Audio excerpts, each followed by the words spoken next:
Saya ulang dari awal supaya yang datang belakangan juga kena ini terpotong-potong ya.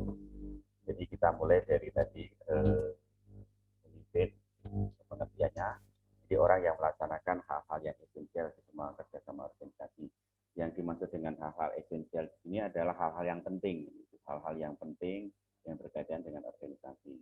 Yang pertama. Yang kedua adalah semua orang yang melakukan fungsi manajemen melalui dari supervisi, kepala BASN sampai dengan direktur utama itu pemimpin, sehingga ada levelnya. Nanti kita bicara tentang direktur ini juga. Yang ketiga adalah orang yang paling bertanggung jawab terhadap pencapaian tujuan organisasi.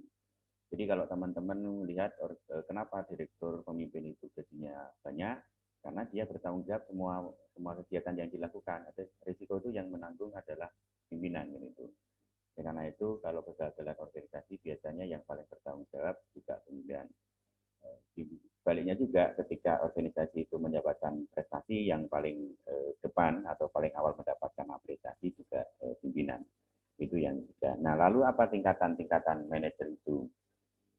Nah, tingkatan-tingkatan itu adalah sebagai berikut.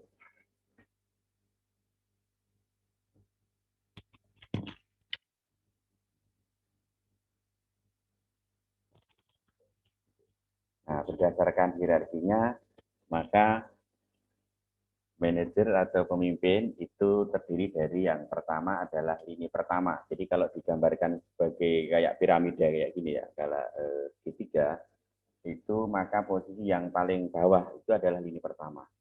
Maka lini pertama itu nanti punya atasan, jadi lini menengah.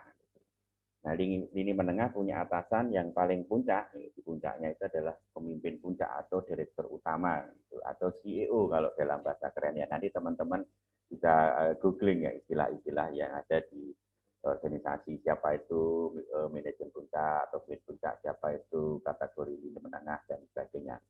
Itu berdasarkan hierarki atau tingkatannya. Nah, yang kedua berdasarkan fungsinya.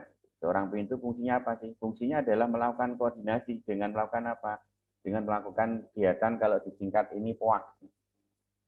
POAK itu apa? POAK itu adalah melakukan P-nya adalah planning, melakukan perencanaan. Yang kedua adalah O-nya adalah organizing, melakukan organisasi atau pengorganisasian, jadi membuat tata kelola. Siapa yang jadi ini, siapa yang jadi ini, kan itu. Sehingga nanti bisa membuat wewenang dan tugas.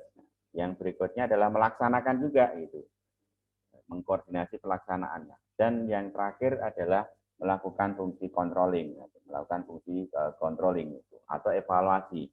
Apakah ada penyimpangan atau tidak? Kalau misalnya ada penyimpangan, siapa yang melakukan? Nah, baru nanti dirumuskan bagaimana cara mengatasi penyimpangan tersebut.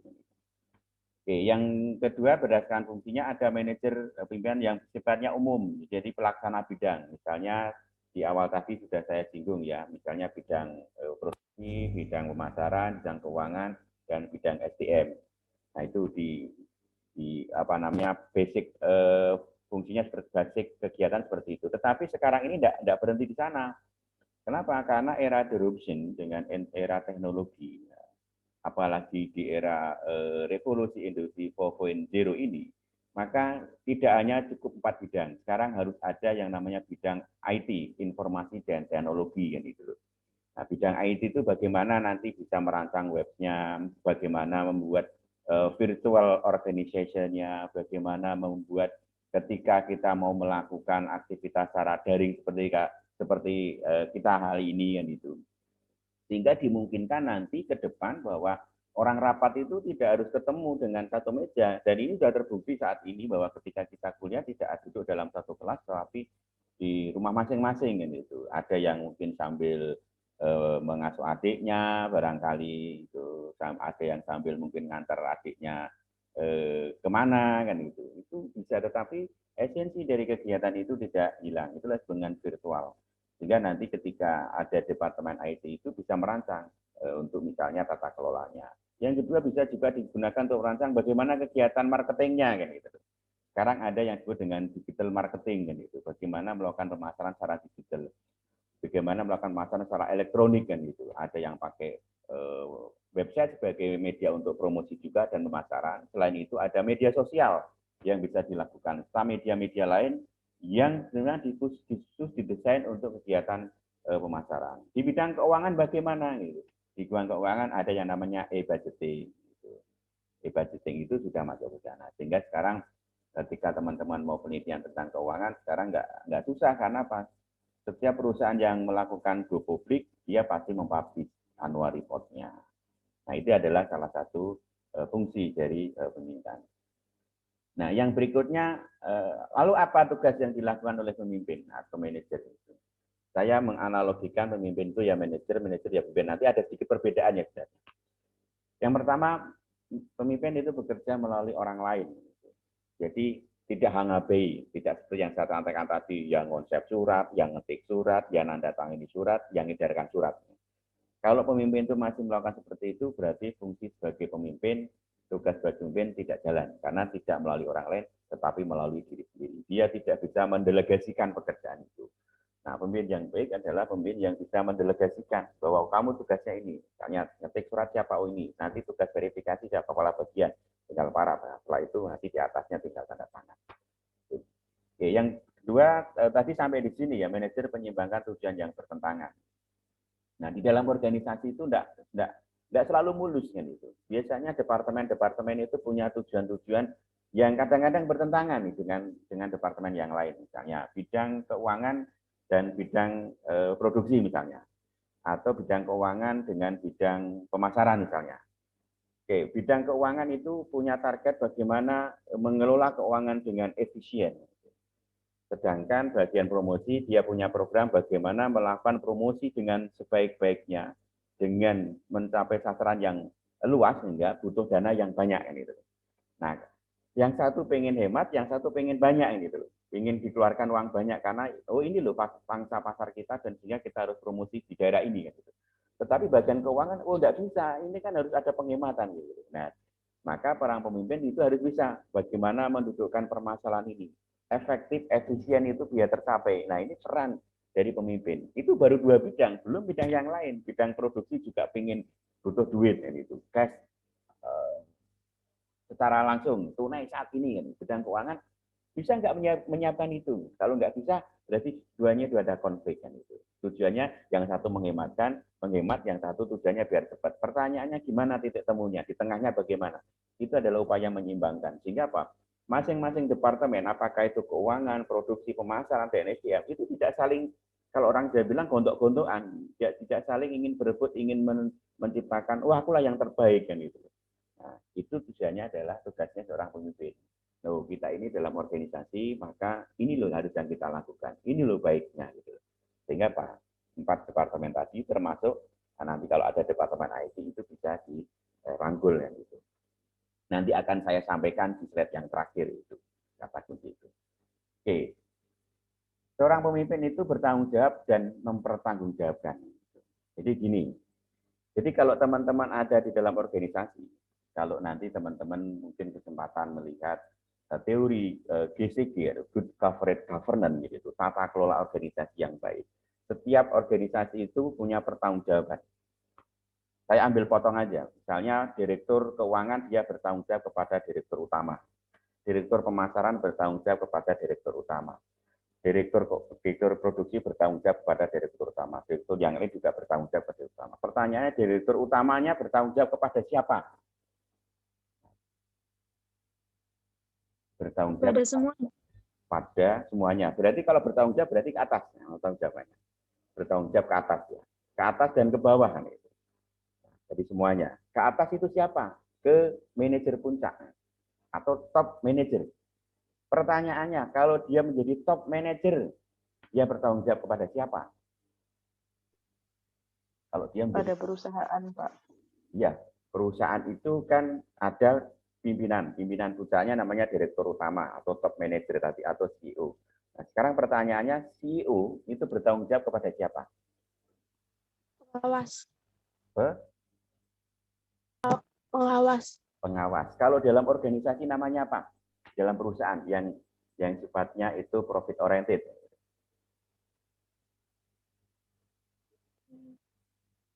SVF, supervisor, Pak. Supervisor itu ya, bisa supervisor pengawas tadi ya. Tapi kan bisa aja yang ngawasi yang paling tinggi itu siapa? Kedudukan pengawas yang paling di atas top manager, di atas direktur utama gitu. Misalnya Anda punya perusahaan, menjadi direktur perusahaan utama tadi. Nah, Anda akan bertanggung jawab kepada siapa? Teman-teman ini. Yang punya modal. Siapa ya, Pak? Yang punya modal. Pertanyaannya siapa yang punya modal? Nah, itu, Pak. Nah, ini, yang investasi, Pak. Investor bukan, Pak? Investor. Maka di situ ada yang namanya komisaris. Nah, ya, komisaris itu adalah biasanya diwakili oleh pemegang saham terbanyak. Kalau di pemerintahan bisa saja ditunjuk dengan kapasitas keilmuannya. Saya tidak punya duit, tidak punya modal, bisa saja dari komisaris karena mungkin menguasai dalam bidang tertentu sehingga ditetapkan. Gambarannya begini, kalau Anda punya duit 1 triliun gitu, Anda mendirikan perusahaan, Anda tidak boleh menjadi direktur utama, itu kuncinya. Karena Anda yang punya duit. Jadi Anda komisaris tunggal, pemegang saham utama. Gitu. Nah, Anda harus, teman-teman ini harus mengangkat yang namanya direktur utama. Gitu. Oke, ini direktur utama. Nanti direktur utama direkrut, dia merekrut direktur ke bawahnya sampai merekrut staf. Itu bukan urusannya yang punya duit. Urusannya yang ngelola, jadi pengelola. Sehingga Pak, yang ngelola tadi, top manager tadi, itu bertanggung jawab kepada yang punya duit. Atau komisaris. Atau pemegang saham. Gitu. Kalau di Indonesia, ya masyarakat Indonesia diwakili oleh kementerian, ya, BUMN misalnya. Nah, itu pemegang sahamnya, salah satunya. Karena Kementerian BUMN menunjuk Pertamina, komisaris sebagai seorang yang mengawasi tugas dari direktur tadi. Pertanyaannya, yang punya duit diawasi oleh siapa?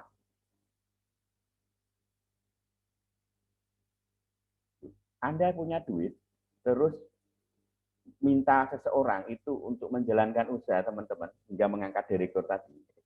Direktur kan bertanggung jawab kepada jenengan. Nah, jenengan bertanggung jawab kepada siapa yang punya duit? Dirjen pajak bukan ya, Pak? Dirjen pajak itu hanya bagian kecil pelaporan kegiatan bahwa saya mendapatkan keuntungan sekian sehingga saya wajib membayar pajak dari keuntungan saya kan gitu. Dan itu bisa dicakil dalam bahasa sehingga mungkin dulu kenal dengan namanya Mas Gayus, kenal namanya Mas macam-macam kan itu ya di media massa itu. Itu salah satu kiak-kiok di dunia perpajakan. Kita itu sudah tidak 100% masuk ke Dirjen Pajak karena ada mekanisme yang mohon maaf penyimpangan dalam praktek. Bertanggung jawab pada siapa? Ini yang tidak ada di buku, teman-teman. Tidak ada di buku. Teman-teman kalau punya duit, mendirikan perusahaan, mengangkat direktur, karyawan dan sebagainya, tidak boleh jadi direktur, teman-teman jadi komisaris, teman-teman bertanggung jawab kepada yang memberikan uang. Uang itu namanya, kalau dalam keyakinan saya namanya rezeki. Betul nggak? Nah, orang yang diberi rezeki bertanggung jawabnya kepada siapa? Yang memberi rezeki. Maka ditanyakan, dari mana uangmu kau dapat dan kemana uangmu kau belanjakan. Itu pertanggung jawabannya, teman-teman. Sehingga mendirikan perusahaan itu harus sustainable, harus berkesinambungan, harus menjaga keseimbangan alam. Sehingga apa? Karena yang beri rezeki itu adalah Tuhan yang Maha Kuasa, maka Tuhan tidak ingin umatnya, makhluknya, semuanya yang ada di sekitar kita itu hancur karena duit yang salah pengelolaan tadi. Maka konsepnya kan nanti bisa upaya pertanggungjawaban itu bagaimana membuat aktivitas itu menjadi green kan itu. Ada green economic, ada green marketing, ada green activity. Artinya apa? Bahwa kegiatan yang kita lakukan dari rezeki yang diberikan oleh Tuhan itu tidak merusak alam itu. Itulah disebut dengan good corporate governance dalam arti yang seutuh-utuhnya. Karena di dalam teori itu hanya satu karyawan bertanggung jawab pada atasannya, supervisor bertanggung jawab kepada manajer lini bertanggung jawab pada manajer menengah bertanggung jawab kepada manajer fungsional bertanggung jawab kepada direktur bertanggung jawab kepada direktur utama bertanggung jawab kepada yang memberikan yang punya duit. Pertanyaannya yang punya duit tidak pernah ditanya. Kemana Pak kaum bertanggung jawabkan? Nah, inilah yang harus kita tanamkan sehingga apa? Ketika teman-teman itu punya duit, harus dipastikan bahwa perusahaan yang teman-teman dirikan tadi dikelola oleh orang yang bertanggung jawab terhadap lingkungan. Kayak slogannya, apa namanya, self belong about us. Rasa memiliki terhadap bumi yang kita injak ini. Kalau semua itu sudah mendirikan konsep self belong about us, insya Allah organisasi itu akan berjalan dengan baik, memberikan kemaslahatan yang baik. Nah, ini proses pertanggungjawaban dan mempertanggungjawabkan. Jadi tidak hanya sebatas di atas kertas, Pak, usaha saya baik, tapi pertanyaannya adalah bagaimana cara menjalankan usaha itu dinilai. Bisa juga itu dalam pelaksanaannya menyimpang gitu, tidak mentaati misalnya green economic tadi gitu, sehingga membuang limbahnya sembarangan masuk sungai. Nah, sungainya ada ikannya mati kan itu loh. Ikan yang memberi nyawa siapa? Tuhan kan itu. Kira-kira Tuhannya marah enggak? Marah kan itu loh. Sama dengan teman-teman itu punya adik-adiknya dijubit oleh temannya ada kan enggak rela kan gitu. Ngapain adik saya kau jubit-jubit itu? Padahal ini statusnya adik. Gimana kalau anak itu? Tambah marah lagi. Gimana kalau yang menciptakan? Tambah marah lagi. Ibaratnya Anda punya mainan mobil-mobilan terus diinjak oleh teman. Kira-kira marah enggak? Marah kan itu. Nah, oleh karena itu bagaimana kita menjalankan organisasi itu jangan sampai merusak lingkungan, makhluk hidup, dan sebagainya. Nah, itu pertanggungjawabannya. Oke, yang berikutnya manajer sebagai pemikir analitisnya. Seorang pemimpin, manajer itu harus mempunyai pemikiran yang analitis. Mengapa?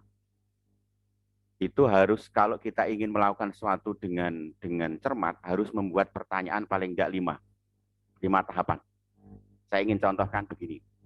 Mas, kalau teman-teman ini kebetulan saya amanahi mengelola sebuah warung internet yang menyediakan semua jasa layanan. Itu ada gamenya, ada mungkin rentalnya, ada mungkin penyewaan Zoom seperti ini misalnya. Tuh, kalau tiba-tiba ada satu komputer yang mati, apa yang teman-teman dapat lakukan? Ketika begitu masuk ruangan dinyalakan komputernya mati kan gitu.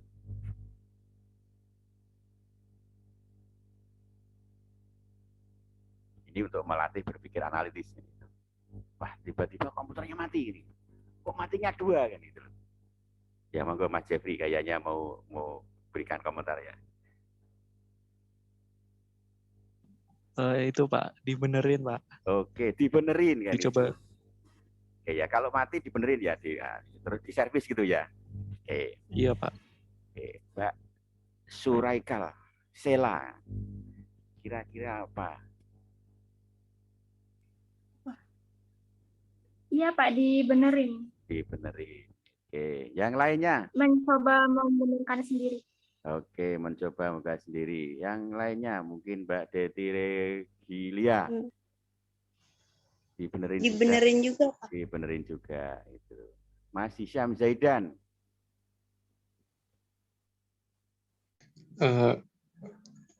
Dibenerin juga Pak, cuman dicek dulu sama sendiri gitu. Yeah. Misalnya yang mana. Terus kalau emang sekiranya nggak bisa lagi, dibenerin sama diri sendiri baru ke tukang servis gitu Pak. Oke. Yang lainnya Mbak Nur Aziz Kurnia atau Mas Nur Aziz Kurnia ini? Mas Pak. Oh, Mas ya, soalnya nggak kelihatan wajahnya. Kan Nur Aziz, Mas. Nur itu bisa nama cewek, bisa nama laki-laki ya. Cuma di sini kok ada Aziznya, berarti laki-laki. Kalau digabungkan laki-laki dan perempuan ini. Mohon maaf ini guyon aja. Mas laki-laki. Gimana Mas Nur? Dilihat kerusakannya dulu, Pak. Lihat kerusakannya dulu. Oke. Yang lainnya, Mas Torik, Nasrullah. Misal kalau penyebab kerusakannya itu dilihat dulu Pak. Kayak rusaknya ini karena apa masalahnya gitu Pak. Oke. Rusaknya masalahnya karena apa gitu. Terus ya baru ditindaki.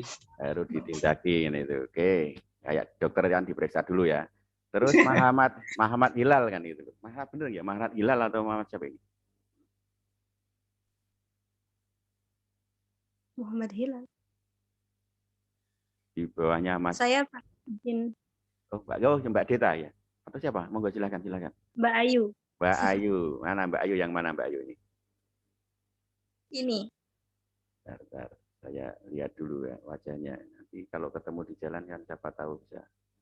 Ayu Astian Junia. Oke. Ya. Gimana Mbak Ayu? Ya. Menurut saya diteliti dulu. Terus kalau memang sayanya nggak bisa, saya tanya dulu pada yang bisa. Terus kalau yang nggak bisa, baru ke servis. Oh, ya. Kalau yang ahli nggak bisa ke servis ya. Cari ahlinya ahli. Iya. Oke, terima kasih. Nanti kita diskusikan. Terus Muhammad Mukhni.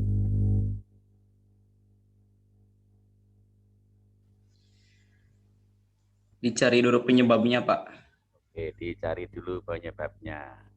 Mbak Deta.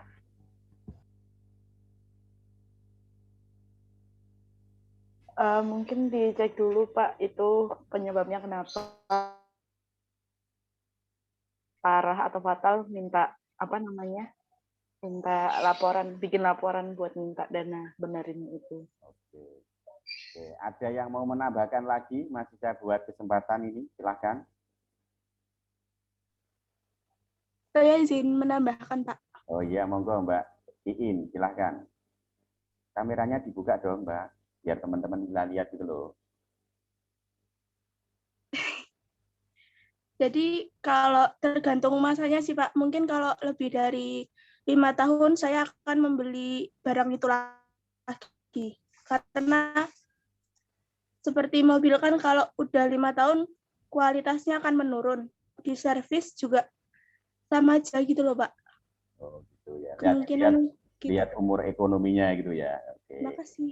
Oke, terima kasih. Masih ada yang lain, silahkan.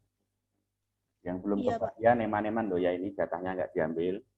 Kalau dibagi snack itu kan saya belum kan gitu. Nah ini ibaratkan saya snack ini. Ya kuliah itu snacknya adalah diskusi kayak gini.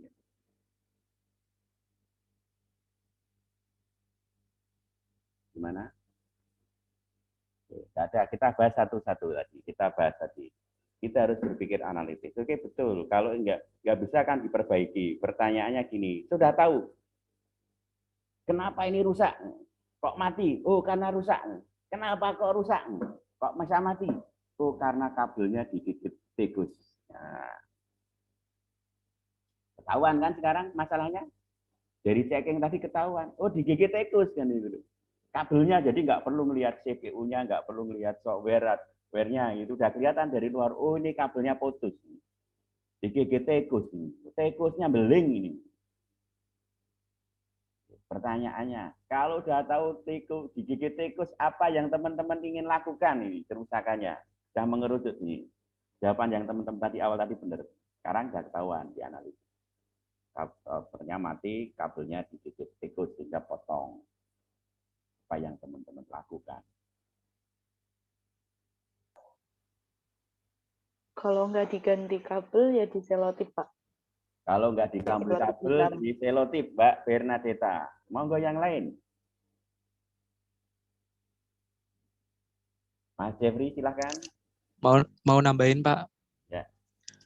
Jadi kan kalau setelah diperbaiki kayak diganti kabelnya sama kayak disolatif, terus ini Pak, kita bunuh si tikusnya. Oke, tikusnya dibunuh, nanti terjadi pembunuhan.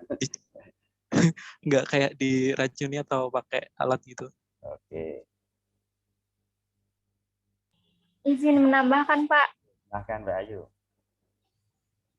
Kalau menurut saya, kabelnya diperbaiki dulu. Disolatif atau diganti kabelnya dengan yang baru. Terus setelah itu bisa ditaruh di yang aman, yang nggak ada tikusnya lagi. Jadi biar nggak digigit tikus untuk kedua kalinya. Nah nanti kalau berarti itu visinya kurang satu dong, itu di rentalnya itu. Kan ini kan di rental. Gimana, Pak? Ini kan ruangannya di rental. Kalau visinya diperbaiki di tempat yang lain, nah, disimpan di gudang, terus nanti nggak bisa kepake. Oh, iya berarti diganti kabelnya aja, Pak. Diganti kabelnya aja. Oke. Monggo yang lain. Diganti kabelnya, diselotip, dibunuh tikusnya. Gitu. lebih ketat terhadap kebersihan mungkin, Pak. Ya, kebersihan, oke. Bersihin ya, disapu terus. Yang lain, monggo silahkan.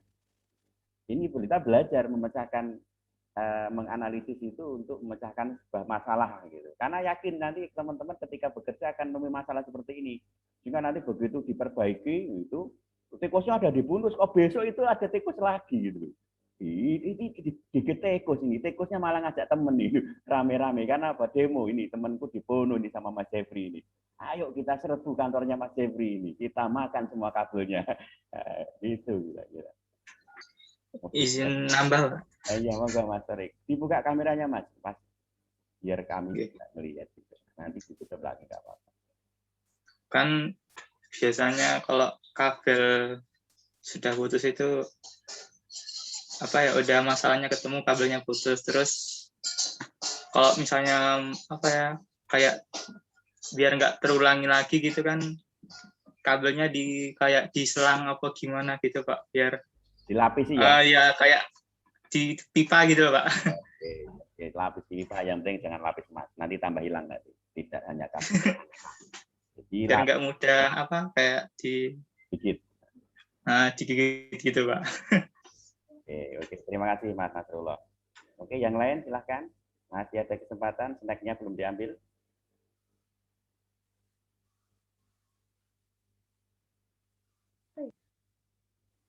Sudah ada? Oke. Saya lanjutkan ini.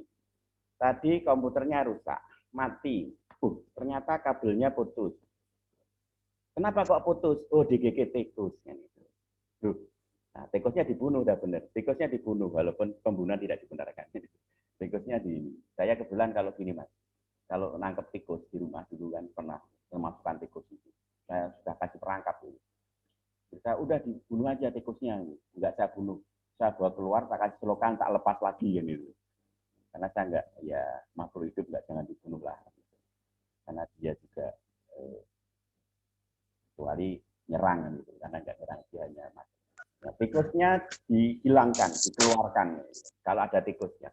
Jadi kompornya rusak, diperiksa kerusakannya kenapa? Oh, ternyata tadi kita sepakati kabelnya digigit tikus. Nah, kalau di kabel digigit tikus, pertanyaannya gini, loh kenapa kok ada tikus? Gitu.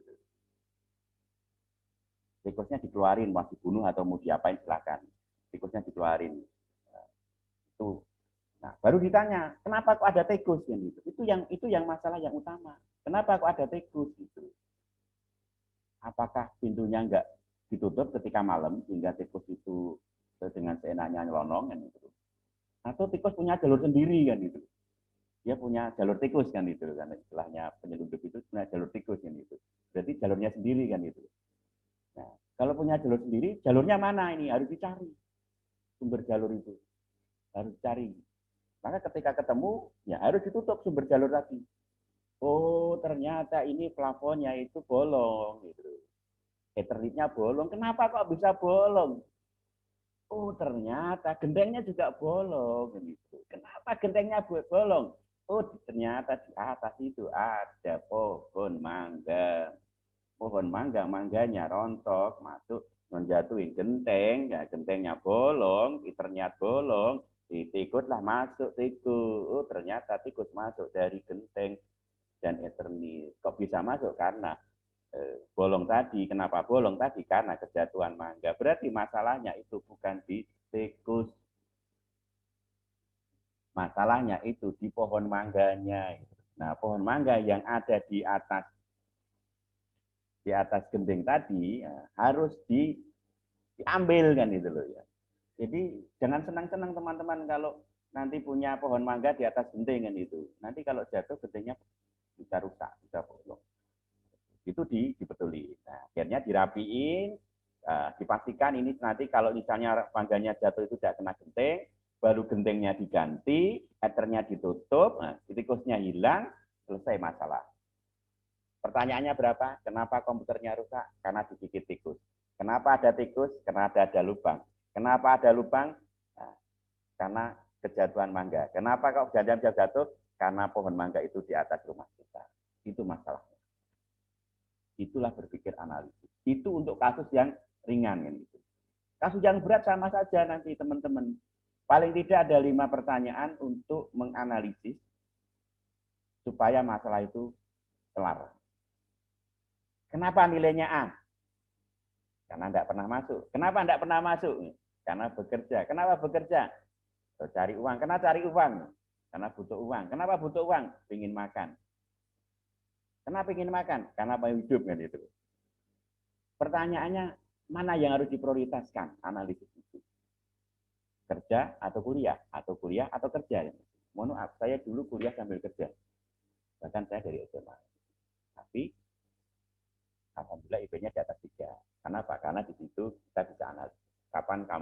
Kapan saya harus berhenti untuk bekerja dan belajar, dan kapan harus saya berhenti belajar untuk bekerja. Itu berpikir analitis. Ya begitu ya. Oke. Nanti kalau tidak puas, kita bisa diskusikan. Nah, yang berikutnya, seorang manajer pemimpin itu juga seorang mediator. Mediator itu penengah. Jadi di dalam organisasi itu biasanya konflik itu juga muncul. Gitu. Antar bagian misalnya. Kayak tadi saya katakan Departemen A dengan Departemen B, yang satu ingin duitnya cepat cair, yang satu keuangannya itu harus efisien kan itu, sehingga ada efek yang namanya gondeli kan itu.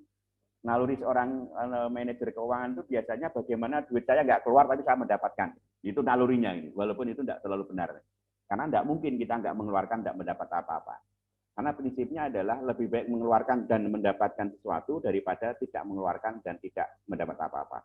Analoginya begini, lebih baik mancing dengan umpan itu mendapatkan ikan daripada mancing tanpa umpan dan tidak mendapatkan apa-apa. Itu analogi sederhananya. Ada kan yang mancing nggak pakai umpan, ya itu namanya gendeng ya itu. Orang gendeng itu mancing, ya, pancingnya nggak dikasih umpan. Yo, gimana ikan mau makan kailnya kalau nggak dikasih umpan kan itu. Makanya mancinglah dengan umpan supaya dapat ikan. Kalau ingin mendapat ikan kakap ya jangan umpannya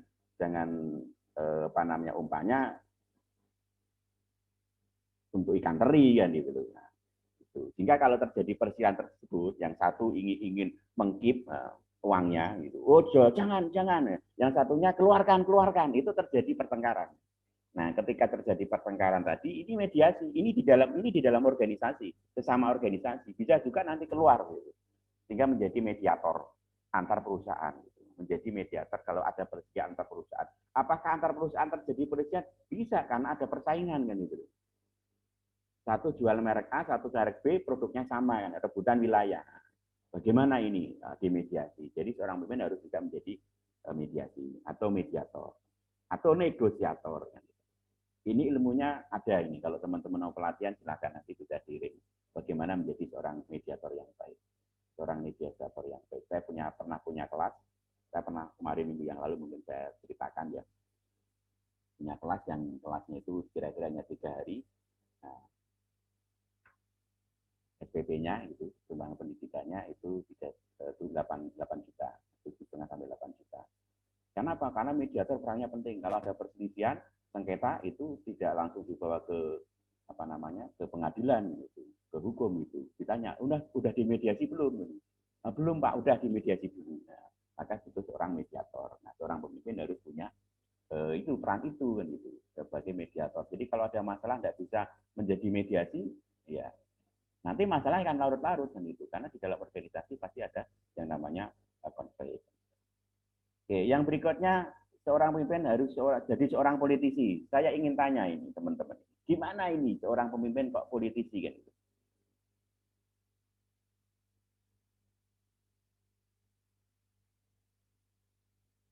Jadi di dalam organisasi itu ketika jadi pemimpin, ya sekaligus seorang politisi di dalam organisasi itu. Karena pemimpin itu harus memiliki banyak ide, Pak. Oke, banyak ide. Nah, kalau idenya banyak, terus diapain? Supaya orang tahu. Jadi kalau pemimpinnya banyak ide itu pasti sangat mudah untuk memecahkan masalah. Ya. Seperti itu. Oke, pemimpin banyak ide, cepat untuk mengatasi masalah. Oke, yang lainnya silahkan. Kita ingin membangun yang namanya circle communication. Jadi perkuliahan ini tidak hanya satu arah dari saya ke teman-teman, tapi juga dari teman-teman ke teman yang lain kan itu. Sehingga teman-teman itu dapat dari saya, dapat dari teman-teman yang lain. Bisa dari kanannya, kirinya, atasnya, bawahnya. Ini kan kalau di Zoom itu kan ada yang posisi di bawah dan di atas dan itu. Nah, itu nanti akan terjadi efektivitas dalam proses pembelajaran. Yang lain silakan. Pemimpin itu harus punya ide yang banyak sehingga dia bisa menjadi perannya sebagai seorang politisi. Oke, silakan. Ini demokratis. Mbak Sela barangkali ini kayaknya mau ngomong ini kayaknya.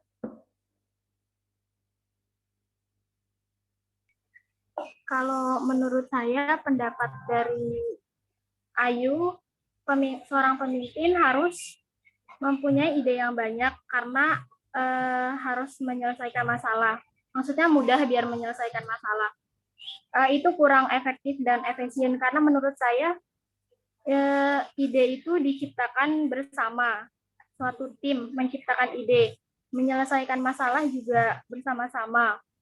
Jadi kalau menurut saya untuk opini harus semua pemimpin gitu, itu kurang efektif. Jadi menekankan kerjasamanya dari suatu tim, menimbulkan musyawarah juga, jadi siapapun bisa berpendapat. Izin nyanggah, Pak. Oke, silakan. Silakan, Mbak. Terima kasih, Mbak Sela. Sama-sama. Jadi memang betul setiap masalah itu harus diselesaikan bersama-sama. Tetapi tugasnya pemimpin itu harus memiliki sifat idealis. Jadi jikalau misalnya satu kelompok itu memiliki ide semuanya dan berbeda-beda ide, otomatis mereka itu tidak akan terarah gitu loh. Jadi sifat politis yang harus memiliki banyak ide itu ketika suatu masalahnya memiliki masalah, jadi sangat mudah untuk mengarahkan dengan idenya beliau. Seperti itu. Ya, terima kasih. Benar, memang semuanya pemimpin yang memegang kendali. Iya, benar-benar. Cuman kalau misalnya untuk di situasi tertentu, misalkan, tapi pemimpin itu harus bersifat musyawarah, jadi nggak bisa egois atau gimana, jadi harus memikirkan pendapat yang lain. Jadi benar pendapatnya Mbak Ayu, cuman menurut saya tergantung situasi kondisi. Jadi kalau misalnya ada pendapat lain yang lebih baik, kenapa enggak gitu. Jadi walaupun si pemimpin itu punya pemecahan masalah yang lebih baik, tapi kurang mendukung, tapi dia maunya ini karena dia pemimpin, nggak bisa gitu. Jadi harus mendengarkan yang lain juga. Ya, intinya tergantung situasi kondisi. Terima kasih. Oke, terima kasih. Yang lainnya ada dua. Ada dua. Izin mau menambahkan Sheila, Pak. Oke, silakan. Kalau dalam situasi itu kan tadi kan tergantung situasinya ya, Pak. Menurut saya itu benar, soalnya kan ada kalanya seorang pemimpin harus memutuskan sesuatu dengan sepihak gitu, tapi ada juga kalanya seorang pemimpin harus melakukan sebuah rapat-rapat itu yang seperti itu untuk mencapai sebuah hasil bersama gitu, Pak. Tapi ada kalanya pemimpin memutuskan sesuatu dengan cara dia sendiri gitu, Pak. Terima kasih. Kayaknya Mbak Iin sudah buka ini, mau memberikan masukan atau pendapatnya, silakan.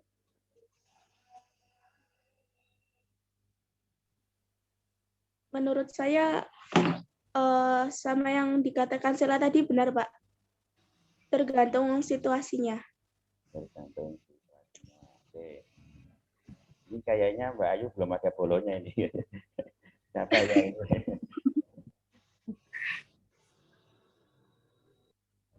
Ayo silakan. Izin Pak. Ya, monggo Mas Muhammad Mukmin. Kan di sini kenapa pemimpin itu harus memiliki kepintaran dalam berpolitik ya Pak. Iya. Mungkin saya setuju dengan argumennya Ayu. Seorang pemimpin itu harus memiliki ide yang banyak. Karena politik itu kan adalah sebuah seni ya Pak. Kalau misalnya kita melihat partai politik di Indonesia gitu. Ketika seseorang ingin menjadi seorang DPRD, dia itu berpolitik. Bagaimana sih caranya kita mendapatkan dukungan suara terbanyak, ataupun dalam segi memimpin perusahaan dalam berpolitik, bagaimana sih caranya agar para karyawan itu bisa mendukung saya secara penuh dan bisa memajukan perusahaan yang saya pimpin ini. Dengan berpolitik itu Pak. Demikian Pak. Oke, terima kasih Muhammad. Sudah hampir mengerucut. Silakan yang lain. Semua jawaban tadi benar. Nanti saya akan yang memediasi, menengahi kan itu. Supaya duduk perkaranya jelas. Tidak ada jawaban yang salah. Semua yang disampaikan benar dalam porsinya. Gitu. Tapi dalam kapasitas yang ini nanti kita akan diskusikan gimana sih sebenarnya seorang pemimpin itu juga seorang politisi dalam organisasinya. Kan. Monggo yang lain silakan. Masih dibuka. Izin Pak. Mas Zaidan silakan Mas Zaidan. Tadi kan pertanyaannya, kenapa seorang pemimpin itu harus mempunyai sifat politisi ya Pak? Ya, harus menjadi seorang politisi juga dalam organisasinya, dalam konteks organisasinya. Iya, kan maksud politisi itu kan politik, jadi di mana politik itu misalkan kalau dari pemilihan, mereka kan mencari suara dari rakyat, terus mereka juga jadi wakil rakyat, terus menerima masukan-masukan dari rakyat, gitu Pak, dan untuk mensejahterakan rakyat kembali gitu Pak. Jadi untuk rakyat kembali dalam perusahaan, jadi bisa menerapkan kayak harus diskusi lah, misalkan ketika diskusi di perusahaan. Nah, kita tuh harus menerima masukan-masukan dari karyawan-karyawan yang lain. Terus pemimpin perusahaan itu harus mengambil kebijakan yang lebih baik dari keduanya itu, tapi tidak merugikan salah satunya gitu Pak. Terus bisa bermanfaat juga bagi sekitarnya gitu Pak. Terus kenapa harus mempunyai ide yang banyak juga? Karena di mana pemimpin itu, ya mau gimana lagi, dia yang memegang perusahaan tertinggi, dan ketika ada satu masalah harus bisa berpikir secara cepat dan akurat itu Pak. Mungkin itu Pak. Oke, terima kasih semuanya. Nah, masih ada yang lain tidak? Saya mau menambahkan Pak, ya. argumen saya Pak. Mungkin sedikit Pak nambahinnya. Ya, pernah ada sebuah kata-kata mutiara gitu. Suatu kelompok jika pemimpinnya adalah seekor singa dan bawahannya itu domba-domba, maka domba tersebut akan menjadi seekor singa. Begitupun sebaliknya jika seekor domba yang memimpin gerombolan singa, maka singa itu akan menjadi seekor domba secara sifatnya. Demikian Pak. Oke, terima kasih Mas. Sudah lengkap ya. Saya akan menyimpulkan kalau masih tidak ada yang ingin menanggapi lagi. Monggo Mas Nasrullah. Ada Raisen, kalau ingin menambahkan silakan. Sampun Pak. Oh sampun ya, oke. Oke juga ya, gini, jadi seorang pemimpin juga seorang politisi. Tadi sudah disampaikan sebenarnya. Teman-teman tadi sebenarnya sudah bicara tentang gaya kepemimpinan juga ini. Walaupun gaya kepemimpinan itu nanti di belakangan. Kenapa harus ada tadi memasakkan kehendak gitu. Kenapa harus memperhatikan pendapat orang lain. Itu sebenarnya sudah bicara tentang gaya kepemimpinan. Nah, teman-teman bisa masuk ke sana sebenarnya. Yang masakan gendera berarti kan otoriter. Tapi yang ketika teman-teman nanti menyampaikan ini harus dimusyawarahkan mufakat, nah, karena kan pimpinan tidak boleh menggunakan pendapatnya sendiri, ini berarti teman-teman sudah membahas tentang bagaimana seorang pemimpin yang demokratis kan itu. Nah, tadi yang disampaikan sudah benar semuanya. Cuma begini, bagaimana sih peran seorang pemimpin ketika di dalam organisasinya itu berperan sebagai politisi? Idenya banyak. Tadi oke benar, idenya banyak. Terus ada satu, idenya banyak, idenya sendiri. Ada ide tadi banyak menampung ide kan gitu.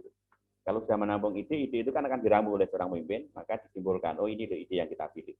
Pertanyaan ketika ide-ide itu yang kita pilih itu kita mengeksekusi supaya orang mau mengikuti kan itu.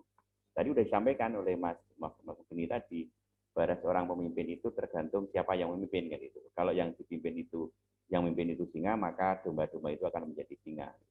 Kalau yang dipimpin itu pemimpinnya itu domba, maka singa-singa itu akan menjadi domba kan gitu. Artinya apa? Seorang pemimpin itu harus mampu mempengaruhi kan gitu. Seorang politisi itu harus mampu mempengaruhi kan gitu. Supaya kalau kita kaitkan dengan dunia perpilkadaan dan perpilekan gitu, itu kan siapa sih yang terpengaruh kan itu sehingga dia milih kan itu. Itu ada kemampuan seperti itu. Bagaimana mempengaruhi dan menyampaikan program yang paling penting itu. Ketika ide-ide itu tadi dikumpulkan melalui, apakah itu melalui rapat, apakah itu idenya sendiri yang sifatnya tadi otoriter tadi kan itu.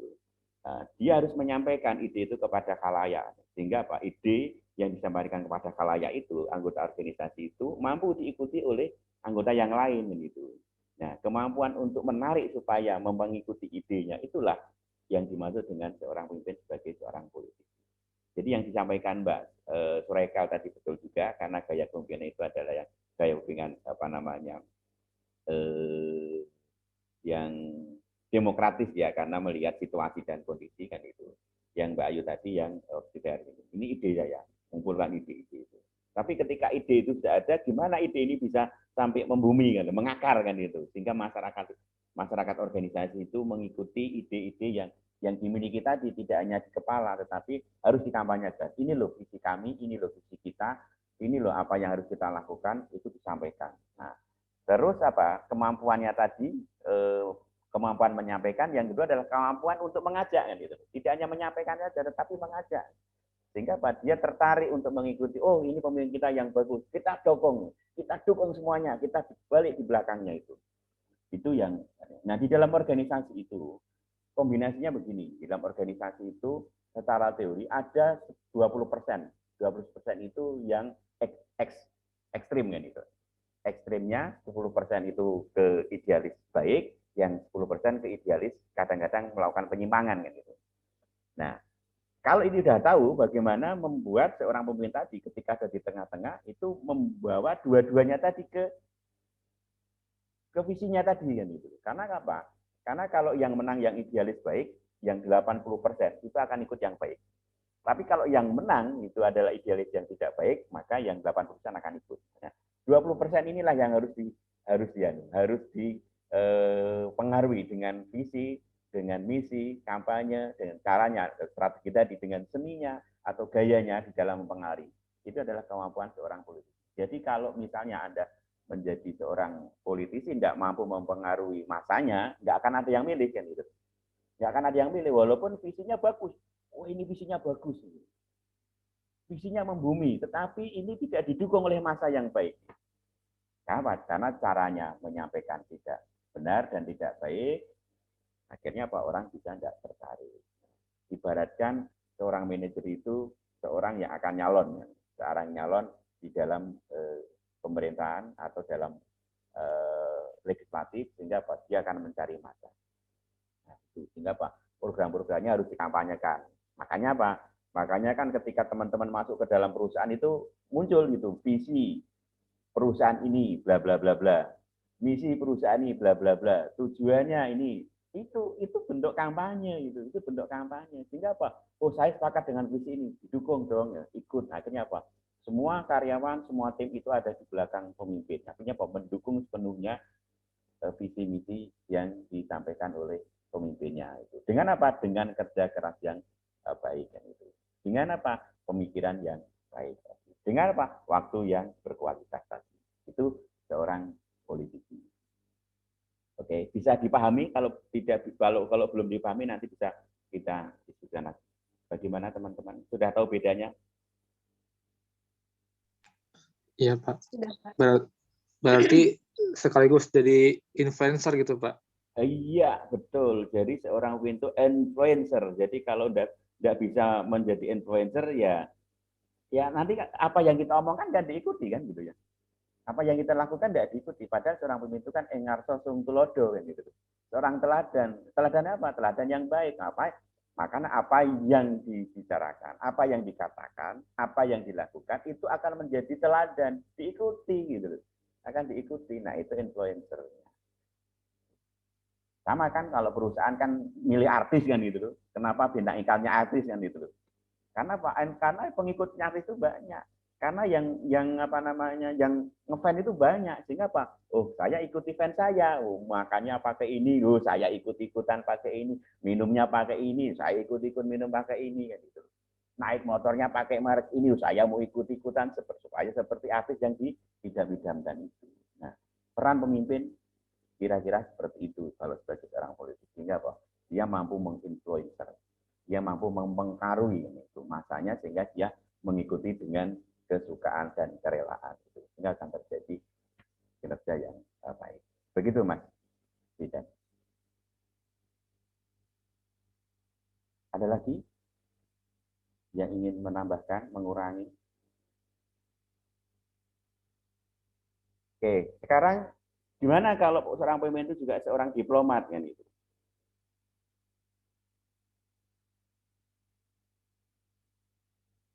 Bagaimana seorang pemimpin juga perannya sebagai seorang diplomat?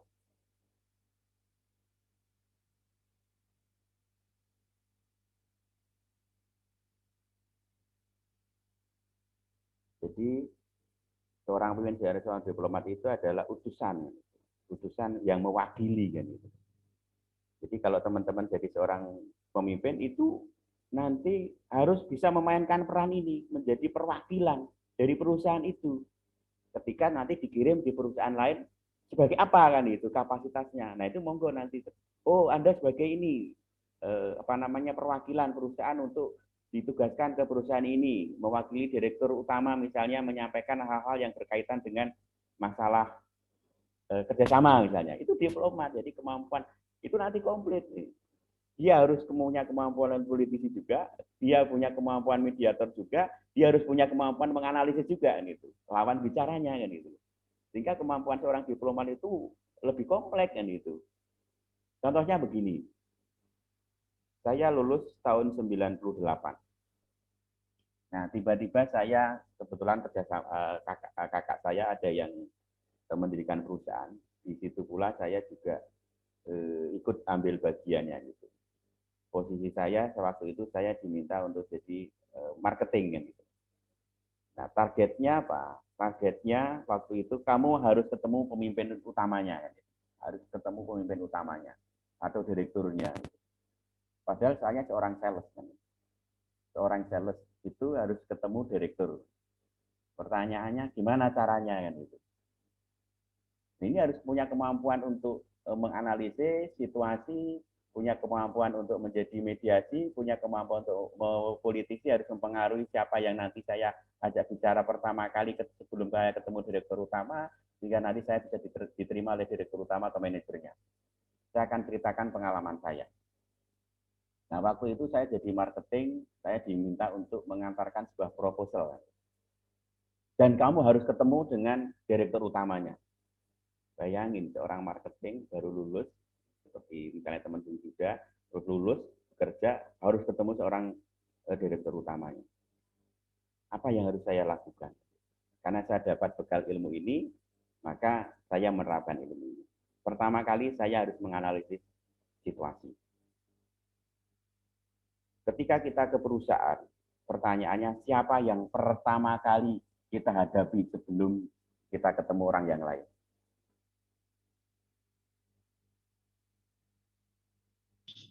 HRD, Pak. HRD kan sudah di dalam kantor. Satpam. Lobby. Satpam, lobbynya. Ya, sebelum masuk lobby ketemu satpam dulu. Tukang parkir itu penting, tetapi tidak begitu penting. Satpam. Satpam itu bisa melarang kita untuk tidak ketemu satpam itu. Mau ketemu, nggak ada kan itu. Karena kalau tujuannya nggak jelas, kadang-kadang dipending. Kan. Itu dari situ. Maka saya analisis satpam. Nah, supaya saya bisa diizinkan masuk, saya harus membuat portofolio. Portofolio pemimpinnya. Portofolio itu siapa sih pemimpinnya? Itu paling nggak tahu namanya pemimpin itu, direktur utama yang mau kita kunjungi itu harus tahu. Sehingga ketika kita ketemu satpam itu, kita sudah ngomong, Pak sih Mas, mohon maaf saya dari perusahaan ini. Saya ingin ketemu Bapak, siapa namanya? Misalnya direkturnya Pak Jeffrey ya, ingin ketemu Pak Dr. Jeffrey misalnya. Gitu.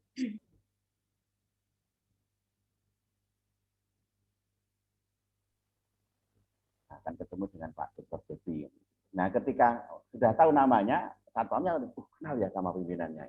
Gimana? Ada nggak Mas? Ada Pak. Tanya seperti itu. Tapi kalau mau ketemu pimpinannya, siapa Pak yang mau ditemui pimpinannya? Nggak tahu gitu. Namanya nggak ngerti teman-teman. Pasti teman-teman diusir. Nggak ada, nggak usah, nggak ketemu. Paling nggak dijadwal ulang lagi Mas. Nah, itu analisis pertama situasi. Nah, setelah itu diantar sampai ke dalam itu jelas sudah. Itu ranah bagaimana kita menjadi seorang diplomat tadi. Intinya begini, ketika teman-teman itu sebagai seorang marketing, walaupun juga menjadi manajer, ketika teman-teman ada tugas, posisi teman-teman itu sebagai perwakilan perusahaan itu. Maka apa? Bayangan teman-teman itu jangan sebagai marketingnya kan gitu. Tapi sebagai utusannya, saya ini perwakilan perusahaan ini, maka saya harus menjaga diri performa perusahaan ini dengan penampilan saya, dengan sikap saya, dengan cara saya ngomong. Gitu. Supaya nanti ketika ketemu orang itu yakin. Gitu. Itu pertama. Yang kedua, ada yang namanya communication skill. Dari bahasa tubuh, itu dilihat bagaimana cara duduk, bagaimana cara ngomong, bagaimana cara memandang. Itu dipengaruhi. Nah, di sana, di dalam teknik komunikasi itu, salah satu yang paling penting adalah eye contact. Jadi kontak mata. Jadi ketika kita ngomong itu harus memandang matanya. Supaya apa? Supaya ini kesannya menghargai kan. Jadi kalau ngomong, kalau mohon maaf kalau nanti teman-teman itu diutus terus ketemu direktur utama tadi walaupun sales itu. Jadi kalau ngomong jangan nundukkan kepala gitu. Kalau nundukkan kepala kayak saya ini kelihatan botaknya gitu. Jadi tidak enak dipandang gitu. Maka pandanglah matanya. Eye contact itu kontak langsung matanya. Tek. Pak, cuma nggak berani. Biasanya kalau nggak berani terus nerotos gitu. Keluar air matanya itu kalau nggak kuat natap itu. Tekniknya, di buku nggak ada ini teknik ini. Di buku nggak ada. Pandanglah embun-embunannya. Kalau mandang embun-embunannya itu sudah seolah-olah pandang matanya. Embun-embunannya di sini, di batok ini. Matanya embun-embunannya. Jadi Anda tidak kontak mata, tapi bagi yang dipandang itu rasanya kontak mata. Padahal embun-embunannya. Ini tekniknya.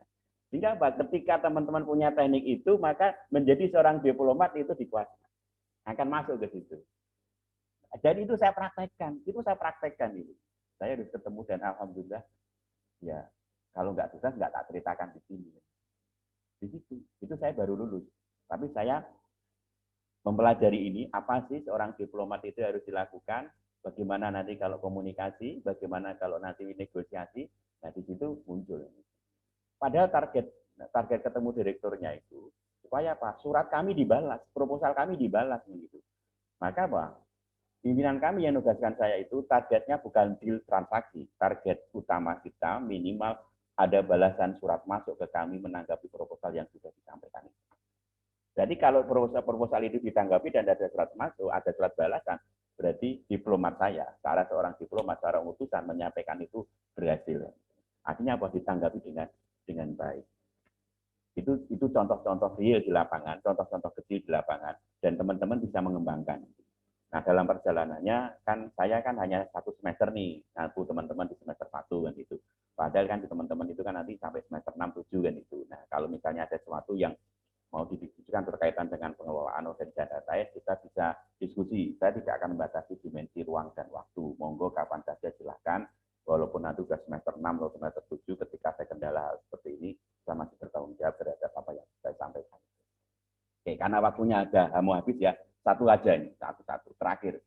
Nah, peran pemimpin sebagai pengambil keputusan yang sulit. Jadi kalau misalnya saya contohkan ke teman-teman. Kalau misalnya kita itu di dalam organisasi itu semua tidak bisa mengambil keputusan, maka keputusan terakhir itu diambil oleh seorang pemimpin. Nah, contohnya begini. Oke, di level karyawan tidak bisa mengerjakan, maka dia akan naik ke atasannya. Atasannya nggak bisa mengerjakan, ke atasannya lagi tidak bisa mengerjakan, atasannya lagi, dan ketika semuanya nggak bisa mengerjakan, maka seorang pemimpin harus bisa mengambil keputusan yang paling sulit di dalam organisasi itu. Itu barangkali ya, waktu kita kayaknya sudah habis ya teman-teman, dan saya teman-teman tidak bisa mengangkat saya gitu ya. Oke, monggo kalau ada yang ingin dijaringkan, masih ada beberapa materi yang kita akan diskusikan, nanti kita sambung minggu depan. Teman-teman ya. Termasuk yang ini ya. Silakan. Kita sampai jam berapa Mbak Ayu, Mbak Devi, Mbak Devi, Mas Devi?